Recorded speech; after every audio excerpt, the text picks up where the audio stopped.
All right, guys. So let's get to the second section because this is a section I really want to do. Now, remember, we're going to be pretty careful on what we say here. And we're probably going to rant a little more once we're on Rokfin only.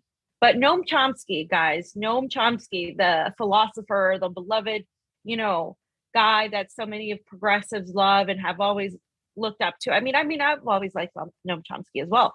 But recently, in the last couple of years, he started saying, "Oh, you need to vote for Joe Biden. Trump is this," and then, of course, with the vaccine mandates, he has been saying vocally that he is okay with separating the unvaccinated with the vaccinated. And similarly, right now, a lot of people are starting to feel okay with that because the government is pushing it, and Biden has increased travel restrictions. So I wanted to show this video, and it's Max Blumenthal tweeted it from Primo Radical, and then Steve retweeted that. So Max said, Noam Chomsky doubles down on his previous call for the state to segregate the unvaccinated from society. He has said this before. How can we get food to them? Well, that's actually their problem. That is a straight quote from what he said. Now, Steve said, Chomsky, October 2020, Trump is basically Hitler. Vote Biden to stop Orange Hitler. Chomsky 2021, Biden has a responsibility to remove by starvation, if necessary, these subhuman creatures from society. So let's go ahead and play the video and then we'll talk about it. When you talk about folks having the freedom to separate if they don't want to abide by these vaccine mandates, what would that look like on a practical level? Does that mean that folks need to just stay home and have like groceries delivered to them? Does it mean like separated communities of folks who are unvaccinated, or just, how do you think this would practically play out? Same way as with people who say that I don't want to accept traffic rules. I suppose there were people who said it's an attack on my liberty to make me stop at a red light. It's government overreach. We don't want the state to have that power over my private life. Well, such people they should have the decency to remove themselves from the community. If they refuse to do that, then measures have to be taken to safeguard the community from them. Then comes the practical question that you ask, how can we get food to them? Well, that's actually their problem. Of course, if they really become destitute, then yes, you'd have to move in with some measure to secure their survival, just as you do with people in jail, for example. But that's really not the issue. All right. So that's your problem. It's extremely fascistic what he's saying, authoritarian at the very least, because who are you to decide that they are a problem when even the CDC has said that the vaccines are safe and effective. They have also said that the vaccines do not stop transmission. They have also said that. That's per the director of the CDC. Now, if we start removing people and separating them from unvaccinated and vaccinated, what Primo was asking is a great question. Like, how would that look like practically? It's going to look like segregation. It's going to look like, fountain for these people, fountain for these people, restaurant for these people, restaurant not for these people. We've been here before. The only difference is the metrics aren't skin color anymore. The metrics are whether the person has been vaccinated or not by something that is not necessarily per the CDC stopping the spread. Now, we're not saying that you shouldn't get vaccinated or not, but what we are saying is it practical, right? It's obviously immoral to some, but is it even practical to live in a society where now you have another measure where people are going to live according to what that the vaccinated or not measure? And that's when you create a further tiered society where you have those that exist on either end. And it doesn't seem like somebody that calls themselves a socialist that embraces community it doesn't make sense to me, because when you criticize the current government and you say it's not feasible, it's the government and you're an anti-capitalist like Chomsky has, classified himself, how then can you uphold such a capitalist system that is pushed by the for-profit industry, right? It doesn't make any sense to me.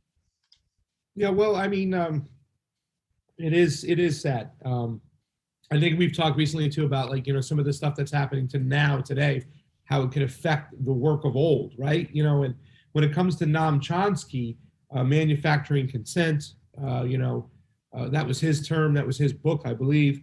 It's been so long since I read Chomsky's book or watched Chomsky's videos from back in the days, but his rationale and his ideology when it comes to looking at the Palestinian-Israel situation today is still what I use. Like, it's almost like you bend over backwards to give the person who's looked at as the aggressor the reasonable doubt, but still look at the situation. And we say it all the time. Look at the scoreboard. Look how many Palestinians are slaughtered and children are killed compared to what's going on in Israel with their Iron Dome as we're funding them. So that particular ideology or analogy is still used today when we still talk about Israel-Palestine. It's just a shame that he is where he is right now. Not only just a Biden thing, this thing is like a real kick in the gut. When he's saying that people who are against a vaccine, not even just vaccines in general, but this particular vaccine, that they should have to fend for themselves, that they have to figure it out for themselves, and almost talking as if it's a proven thing. I mean, if you just look at this vaccine on the surface level, this boop on the surface level, there's so many questions about it. So why would you kind of present it as like, oh, they should just be, responsible enough and understanding enough to remove themselves as if this is set in stone? And it also proves the last thing, fam, really quick before I hand the microphone back over to you, is that when people don't know something, they should probably defer to people who follow things. In medical school, doctors did not spend a lot of time going over vaccines, so it's not a topic that everybody knows about. Elections, another thing, it's not a topic that everybody knows about.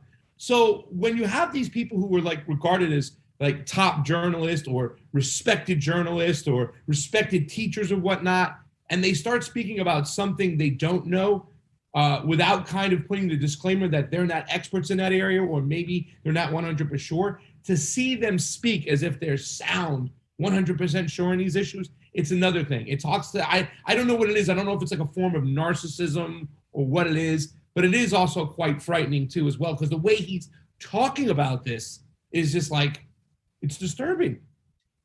Yeah, I mean, let's be real. Noam Chomsky has been out of the, reality. He is a highly regarded philosopher at this point. He doesn't live in the real world that the rest of people live in. And this is my issue with the progressive left, is that they regard these figures, the vast majority of them, a lot of, like white, older people like Bernie Sanders, Noam Chomsky, you name it, like all these people.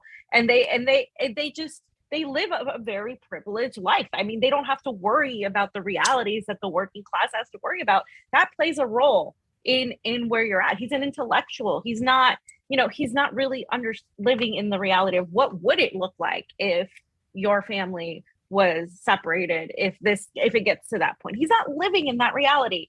So I'm not surprised that somebody like him has gotten to this point. While disappointing, it's not surprising to me.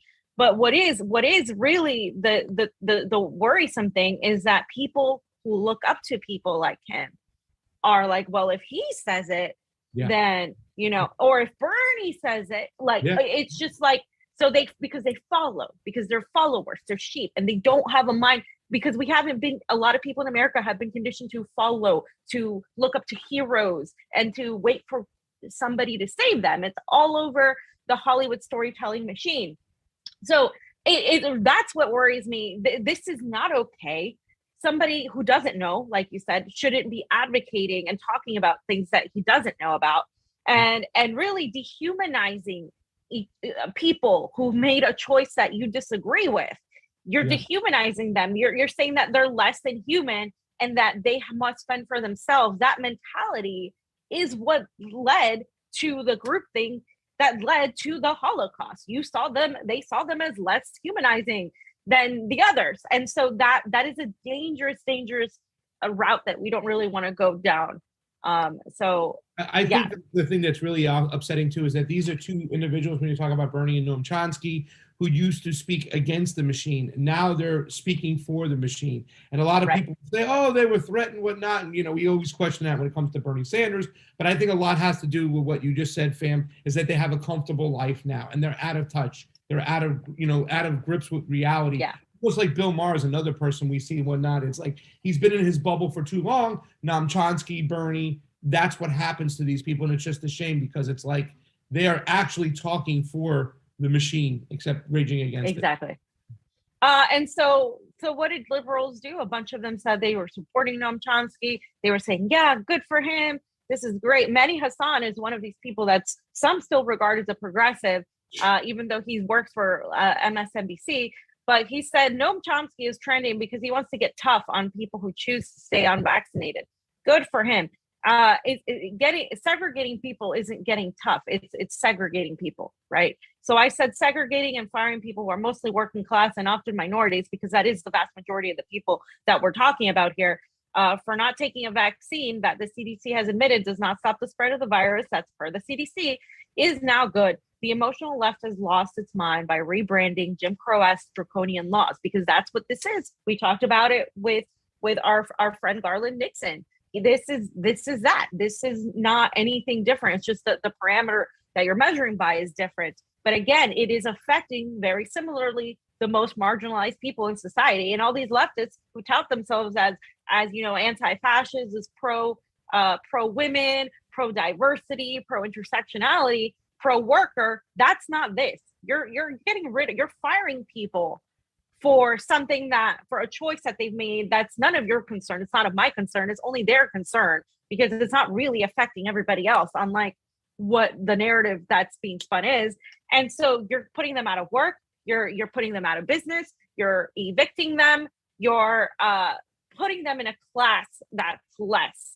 And that is once again dangerous, fam. And so I know that's pretty terrible, but couple that with what just happened in the last few hours. The Biden administration has now released, in additional details, the implementing of what they say a safer, more stringent international air travel system. This is directly from the statement and press releases from the whitehouse.gov, if you guys want to check that out. But they said October 25th, 2021, as we continue to work to protect people from COVID-19 today, the Biden administration is releasing additional detail around air travel policy requiring foreign national travelers to the United States to be fully vaccinated. This updated policy puts in place an international travel system that is stringent, consistent across the globe, and guided by public health. Starting on November 8th, non-citizen, non-immigrant air travelers to the United States will be required to be fully vaccinated and to provide proof of COVID-19 vaccination status prior to boarding an airplane to fly to the US, with only limited exceptions. The updated travel guidelines also include new protocols around testing to further strengthen protections. Unvaccinated travelers, whether US citizens, lawful permanent residents, LPRs, or the small number of accepted unvaccinated foreign nationals, will now need to test within 1 day of departure. And let me just note that on the testing for 1 day of departure, it is very hard to measure. It was hard enough to measure it within 3 days, right? Even if you're vaccinated, you have to measure within 3 days, and you have to make sure that it's the right test that each country wants, that it doesn't expire, it's not too soon, you have to make sure. It was already difficult enough. Now 1 day gives people basically no time to do this at all, and you must have some sort of rapid test. Sometimes those tests are often the ones you have to pay for a lot. Some of them run $150 to $200 a pop. So again, we're affecting the working class. So they continue. Today, the administration is releasing the following documents to implement these requirements. 1, a presidential proclamation to advance the safe resumption of global travel during COVID-19 pandemic. 2, 3 Centers for Disease Control and Prevention, CDC orders on vaccination, testing, and contract tracing. And 3, technical instructions to provide implementation details to the airlines and their passengers. They said, with science and public health as our guide, the United States has developed a new international air travel system that both enhances the safety of Americans here at home and enhances the safety of international air travel. The additional detail released today provides airlines and international air travelers with time to prepare for this new policy ahead of the November 8th implementation date. As previously announced, fully vaccinated foreign nationals will also be able to travel across the northern and southwest land borders for non-essential reasons, such as tourism, starting on November 8th. Additional detail on amendments to restrictions with respect to land borders will be available in the coming days. And so they repeat once again, fully vaccinated status. If you're fully vaccinated, if you're not fully vaccinated, you have to provide proof of it prior to boarding the plane to fly into the US if you are a non-citizen or a non-immigrant air traveler. And then they talk about what will be required. They will need to show the vaccination status, and the airlines will need to match the name and date of birth to confirm the passenger is the same person reflected on the proof of vaccination. Determine that the record was issued by an official source, example, the public health agency, government agency in the country where the vaccine was given. Review the essential information for determining if the passenger meets the CDC's definition for fully vaccinated, such as vaccine product, number of vaccine doses received, dates of administration, sites, and vaccination clinic, healthcare facility of vaccination. The Biden administration will work closely with the airlines to ensure that these new requirements are implemented successfully. And the accepted vaccines. So the CDC has determined that for the purpose of travel to the United States, vaccines accepted will include the FDA approved or authorized and World Health Organization emergency use listed EUL vaccines. Individuals can be considered fully vaccinated 2 weeks after receipt of the last dose if they have received any single dose of an FDA approved, authorized, or WHO EUL approved single dose series, the Janssen, or any combination of the 2 doses of an FDA approved, authorized, emergency use, blah, blah, blah. More details to come. And then, so what's the difference is that previously all travelers were required to produce a negative viral test result within 3 days of travel into the US. Both nucleic acid amplification tests, the NAATs, such as the PCR test and antigen tests, qualify. As announced in September, the new system tightens these requirements so that unvaccinated US citizens and legal permanent residents will need to provide a negative test taken within 1 day of traveling. That means that all fully vaccinated US citizens and LPRs traveling to the US should be prepared to present documentation of their vaccination status along with their negative test results. So even if you are vaccinated, you still need to take your negative test because, again, the vaccine does not stop the transmission as per the CDC. You can still get sick. For those Americans who can show they are fully vaccinated, the same requirements currently in place will apply. They have to produce a negative test results within 3 days travel. So if you are vaccinated, then you still have your full 3 days instead of the 1. And for anyone traveling to the United States who cannot demonstrate full proof of vaccination, they will have to produce documentation of a negative test within 1 day of departure.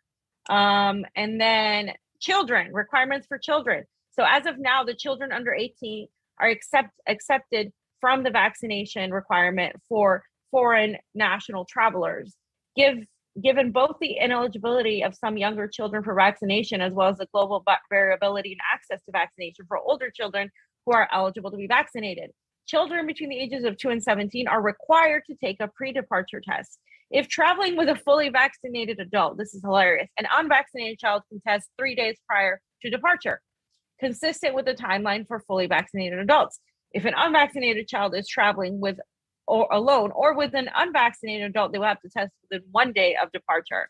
So different rules apply. Limited exceptions for the requirement, guys. There are very limited set of exceptions for the vaccination requirement for foreign nationals. These include exceptions for children under 18, certain COVID-19 vaccine clinical trial participants, those with medical contradictions to the vaccine or contraindications to the vaccine, those who need to travel for emergency or humanitarian reasons, with a U.S. government letter affirming the urgent need to travel, those who are traveling on non-tourist visas from countries with low vaccination availability as determined by the CDC, and other very narrow categories. Those who receive an exception will generally be required to attest they will comply with applicable public health requirements, including, with very limited exceptions, a requirement that they will be vaccinated in the US if they intend to stay here for more than 60 days. So even if they do an exception for you if you're going to stay here longer than the allotted time, then they're going to make you take the vaccine while you're here.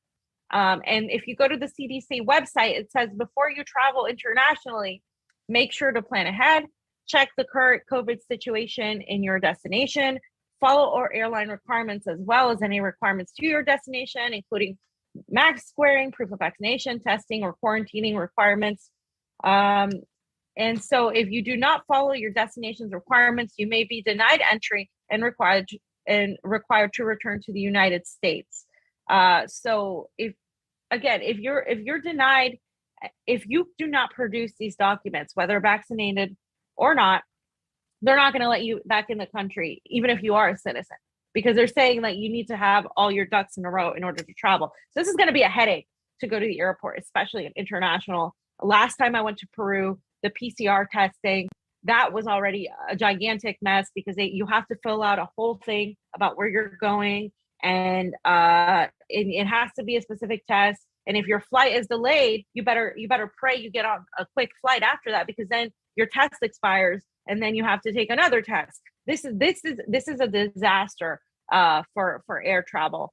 And as Jonny pointed out, this is from the U.S. State Department. They admit that you may still be able to spread COVID-19 even if you are fully vaccinated. It says right there, your risk of contracting COVID-19 and developing severe symptoms may be lower if you're fully vaccinated with an FDA authorized vaccine. You still may be able to spread COVID-19 even if you are fully vaccinated. So again, all of this, and people still might be able to spread the virus. We're going to be talking more about, this stuff on Rokfin only, but I just wanted to really point all that out because it's starting, right? What Chomsky is advocating is pretty much beginning now, because the next step, once they move from non-citizens, is citizens, right? So we've seen it, fam. We've talked about this. Steve's talked about this. We've talked that this was the way it's going to go. This is the way it's going to go. Nice. I'm not saying anything until we get over to Rokfin. Not a goddamn fucking word. Not a goddamn word. All I got to say is Steve told us so. He says once they start looking at travel,